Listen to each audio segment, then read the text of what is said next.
Bigg Boss 8வது சீசனில் வெளியான ப்ரோமோவில் ராணவ் கையில் அடிபட்டு வலியில் கதறி துடித்தார். அங்கு என்ன நடந்தது? அவருக்கு அருகில் இருந்தவர்கள் கூட உதவவில்லை. என்ன காரணம் பார்க்கலாம். பிக்பாஸ் 8வது சீசன் நிகழ்ச்சி 70 நாட்களையும் கடந்து சென்று கொண்டிருக்கிறது. இன்னும் சில வாரங்களில் ஃபைனல் சீசனே வந்துவிடும். இதனால் அங்கிருக்கும் போட்டியாளர்களுக்கு கடுமையான டாஸ்குகள் கொடுக்கப்பட்டு வருகிறது. இந்த சூழலில் பிக்பாஸின் 8வது சீசனின் டிசம்பர் 17ஆம் தேதிக்கான முதல் ப்ரோமோ வெளியாகி இருக்கிறது. இந்த வீடியோ காட்சிகள் லட்சக்கணக்கான பார்வையாளர்களை கடந்துள்ளது. அந்த டாஸ்கில் ஜெஃப்ரி மற்றும் ராணவ் இடையே போட்டி நடக்கிறது. அப்போது ராணவ் கீழே விழ அவர் தோள்பட்டையில் அடிபட்டிருக்கிறது. அப்போது ராணவ் அவர் தனக்கு வலிக்கிறது என கதறுகிறார். ஆனால் இதனை கண்டு கொள்ளாமல் ஜெஃப்ரி, சௌந்தர்யா இருவரும் அவன் நடிக்கிறான் என கூறுகிறார்கள்.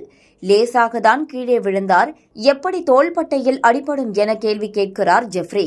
உடனடியாக ராணவை அருண் மற்றும் விஷால் இருவரும் வேகமாக ஓடி வந்து ராணாவை கன்ஃபெக்ஷன் ரூமுக்கு அழைத்து செல்கின்றனர். அப்போது கூட வெளியே நிற்கும் போட்டியாளர்கள் சிலர் ராணவ் நடிக்கிறான் என பேசிக் கொண்டிருந்தனர். அடுத்த சில நிமிடங்களில் பிக்பாஸ் அறிவிப்பு ஒன்று வருகிறது. ராணவ் மருத்துவமனைக்கு அழைத்து செல்லப்பட்டிருக்கிறார் என்று. அப்போது மொத்த போட்டியாளர்களும் அதிர்ச்சியடைந்தனர். பின்னர் ராணவ் மருத்துவ சிகிச்சையின் பின் மீண்டும் பிக்பாஸ் வீட்டிற்கு வந்துள்ளார்.